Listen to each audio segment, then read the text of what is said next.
आज हम देखेंगे सेकंड लॉ ऑफ थर्मोडायनेमिक्स और हमें ऐसा क्या फर्स्ट लॉ में कमी आ गई थी जिसके कारण हमें सेकंड लॉ की हमें नीड हुई थर्मोडायनेमिक्स के। तो जो फर्स्ट लॉ ऑफ थर्मोडायनेमिक्स था उसमें क्या बोला था कि अगर आप किसी भी एक सिस्टम पे क्यू अमाउंट की एक हीट डालोगे तो वो किस में कन्वर्ट हो जाएगी, यू प्लस में डब्ल्यू, जहां पर यू क्या था, इंटरनल एनर्जी थी किसी भी मॉलिक्यूल की, और डब्ल्यू क्या था, वर्क डन था किसी भी एक सिस्टम का। तो सेकंड लॉ ऑफ थर्मोडायनेमिक्स तो but first law of thermodynamics इस चीज को नहीं बता पाया कि जो क्यू है, क्यू का पाथवे नहीं बता पाया कि क्यू, हमें पता है कि जो क्यू होता है वो हाई, क्या नाम है, हाई टेम्परेचर से लो टेम्परेचर की तरफ मूव ऑन करता है, लो टेम्परेचर की तरफ मूव ऑन करता है। ठीक है, एक चीज तो ये नहीं बता पाया। दूसरा, जो फर्स्ट लॉ ऑफ थर्मोडायनेमिक्स था वो स्पॉन्टेनिटी को नहीं बता पाया। स्पॉन्टेनिटी को नहीं बता पाया। स्पॉन्टेनिटी का मतलब क्या होता है कि प्रोसेस की एक कुछ प्रोसेस ऐसी होती है जो बाय, क्या नाम है, सेल्फ होती है, बाय सेल्फ रिएक्शन जो होती है उनको हम बोलते हैं स्पॉन्टेनिटी वाली रिएक्शंस बोलते हैं, जिनकी कंडीशंस होती है नेगेटिव वैल्यू किसी चीज की होती है, जैसे डेल्टा एच इक्वल टू में नेगेटिव। तो ये दो मेन पॉइंट थे। एक तो क्या नाम है, पाथ फ्लो नहीं बता पाया, हीट का पाथ नहीं बता पाया फर्स्ट लॉ ऑफ थर्मोडायनेमिक्स, वो किसने बताया, सेकंड लॉ ने बताया। दूसरा, स्पॉन्टेनिटी को क्या नाम है, एक्सप्लेन नहीं कर पाया, स्पॉन्टेनिटी के बारे में second law first law of thermodynamics को ज्यादा डिस्कस नहीं कर पाया। इसके बाद हमें एक नेक्स्ट टॉपिक हमें पढ़ना है, वो कौन सा है, साइक्लिक प्रोसेस पढ़ना है हमने। साइक्लिक प्रोसेस क्या होते हैं, cyclic process, what do you mean by a cyclic process. Cyclic process के थ्रू एक क्या नाम है, हमने सपोज एक ग्राफ हमने प्लॉट किया, यहां से क्या नाम है कोई चीज चली और अल्टीमेटली वो एंड कहां पर होगी, इसी पॉइंट पे खत्म होगी, तो वो प्रोसेस कौन सी होती है, साइक्लिक प्रोसेस होती है। यानी कि जिसका इनिशियल पॉइंट और फाइनल पॉइंट सेम हो, वो कौन से प्रोसेस होते हैं, साइक्लिक प्रोसेस होते हैं। और साइक्लिक प्रोसेस में हमें एक चीज रखनी है, जिसका डेल्टा यू क्या होता है, 0 के इक्वल होता है, वो कौन से होते हैं, साइक्लिक प्रोसेस होते हैं। साइक्लिक प्रोसेस समझाने का मेरा मेन क्या था, क्योंकि अभी हमने इससे अगला जो नेक्स्ट में पढ़ना है वो हमने कैरनॉट साइकिल पढ़ना है, जो कि इसी की एप्लीकेशन पे बेस्ड है। तो अब हम नेक्स्ट पढ़ते हैं, कैरनॉट साइकिल पढ़ते हैं।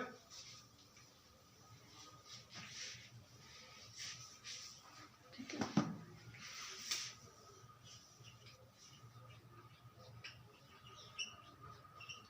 एक साइंटिस्ट हुए कैरनॉट साइकिल, जो हमारा स्टीम इंजन होता है, स्टीम इंजन जो हमारा होता है, स्टीम इंजन,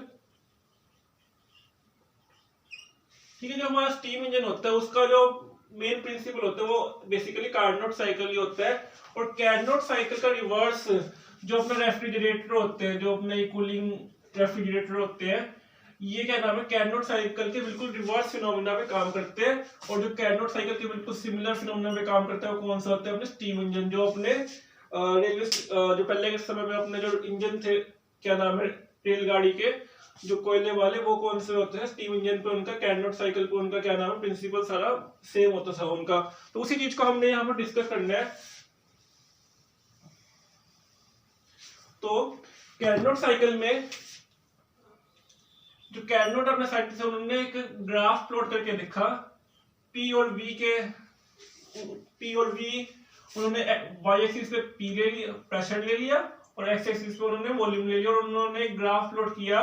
चार कंडीशन बेसिकली उन्होंने ली। सबसे पहले एक उन्होंने जो सिस्टम उन्होंने बनाया था उसको उन्होंने आइसोथर्मल पे करके देखा, आइसोथर्मल एक्सपेंड किया, कंप्रेसर, ठीक है, आईसीडी नोट कर दिया मैंने। सीडी जो है यहाँ पर पॉइंट क्या आ जाएगा, डी पॉइंट पे आइसोथर्मल यानी कि टेम्परेचर सेम रहेगा, T1 पे आएगा, सॉरी T1 और V4। एंड देन उसने एडियाबैटिक कंप्रेस किया, एडियाबैटिक कंप्रेस किया। तो ये लाइक दिस, इस हिसाब से क्या नाम है कैरनोट का जो ग्राफ आता है वो हमने इस हिसाब से हमने ये प्लॉट करके दिखा दिया। अब हमने मेन जो कैरनोट साइकिल में निकालना है, इस पूरे ग्राफ का हमने वर्क डन निकालना है। तो अब एक एक करके हम वर्क डन निकालते हैं।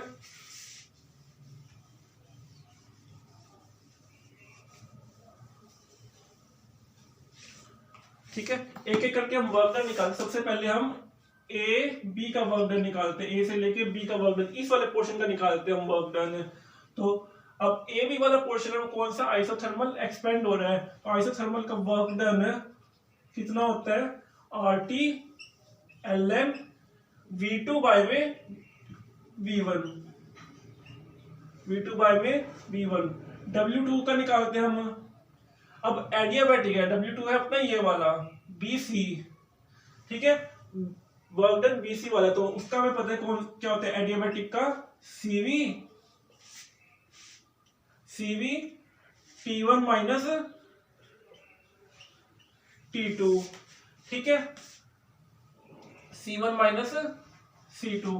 अगला जो हमारा वर्क डन डब्ल्यू थ्री हमारा आएगा वो इसका वो इस पोर्शन का आएगा जो क्या है आइसोथर्मल कंप्रेस्ड है, तो इसका क्या आएगा कंप्रेस है, तो R T L M V four by में वी थ्री, और डब्ल्यू फोर जो अपना है डब्ल्यू फोर वो ये वाला आएगा, यानी कि सीवी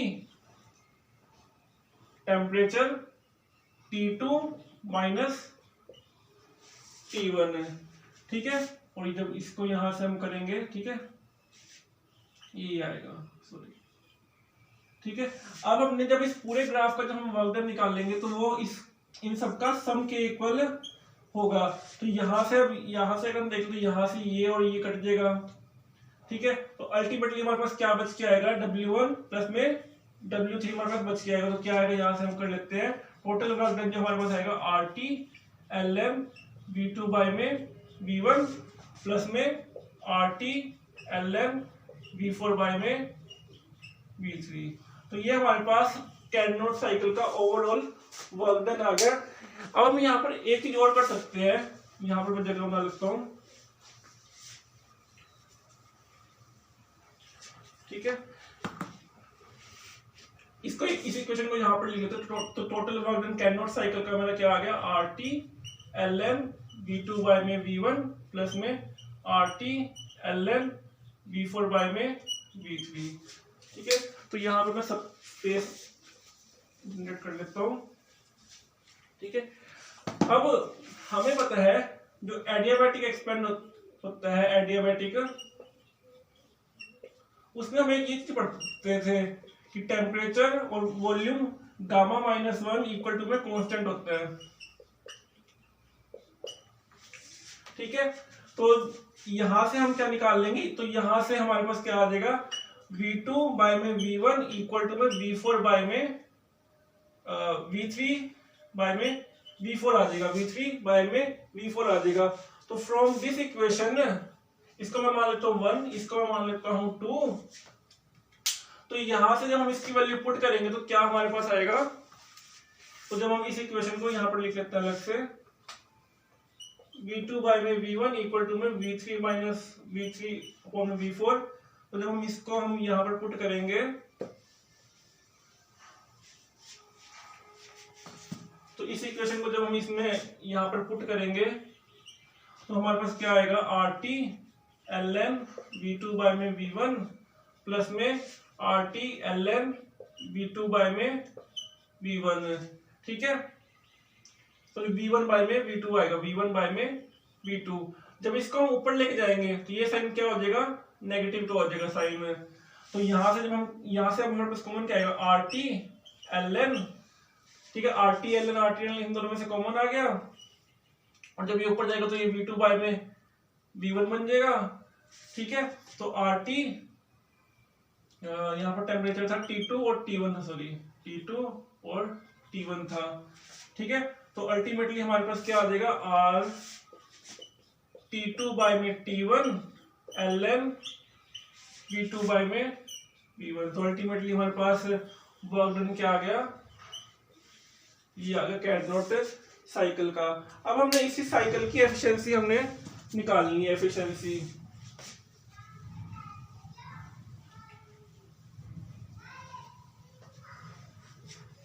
अब हमने इसी चीज की एफिशिएंसी हमने फाइंड आउट करनी है, कैरनोट एफिशिएंसी, इसको हम बोलते हैं कैरनोट एफिशिएंसी। अच्छा, किसी भी चीज की जो एफिशिएंसी होती है, एफिशिएंसी का होता है कि अल्टीमेटली टोटल वर्क डन, कि अल्टीमेटली हमें नेट क्या मिला, नेट हमें वर्क डन मिला उसका, अपॉन में कितना हमने इनपुट लगाया था, आउटपुट, अपॉन में इनपुट जो होता है वो किसी भी चीज की एफिशिएंसी होती है। तो आउटपुट हमें टोटल वर्क डन मिला, और इनपुट क्या हमने लगाया था, क्यू अमाउंट की हीट लगाई थी हमने, ठीक है, क्यू अमाउंट की हीट हमने सिस्टम को गिवन करी थी। तो अल्टीमेटली लास्ट में हमारा क्या निकल जाएगा, T2 माइनस T1 अपॉन में T2 which is equal to में 1 माइनस T1 अपॉन में T2। तो ये कैरनोट एफिशिएंसी आ गई। तो यहाँ से हमें एक थ्योरम भी मिली कि जो कैरनोट इंजन होता है वो only depends only on temperature T1 and T2, ठीक है, which is T2 is the temperature at source and T1 is the temperature at sink, ठीक है। तो इस वीडियो में हम यहीं तक देखेंगे, नेक्स्ट वीडियो में हम नेक्स्ट टॉपिक लेके आएंगे। तो थैंक यू।